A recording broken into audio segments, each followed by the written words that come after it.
Hello everyone, आज के इस वीडियो में हम बात करेंगे दक्षिण भारत के सबसे शक्तिशाली हिंदू साम्राज्य विजयनगर साम्राज्य के बारे में कि इसकी स्थापना कब हुई, कैसे हुई, इसके प्रमुख शासक कौन थे और इसकी कुछ मुख्य विशेषताएं। विजयनगर साम्राज्य की स्थापना सन 1336 ईस्वी में हुई थी। इसकी स्थापना दो भाइयों हरिहर प्रथम और बुक्का राय प्रथम ने की थी। इन दोनों भाइयों को विद्यारण्य स्वामी नामक संत का मार्गदर्शन प्राप्त था।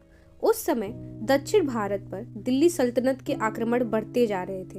हिंदू धर्म और संस्कृति की रक्षा के लिए एक शक्तिशाली राज्य की आवश्यकता थी और इसी उद्देश्य से विजयनगर साम्राज्य की नींव रखी गई।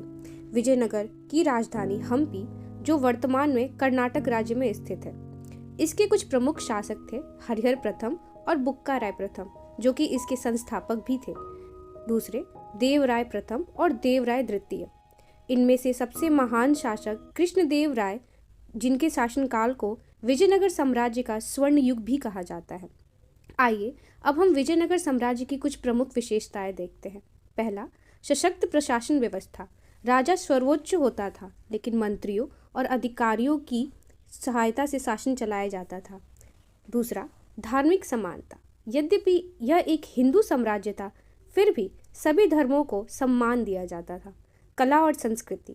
हम्पी के भव्य मंदिर, गोपुरम और स्तंभ आज भी इसकी महान कला के प्रमाण हैं।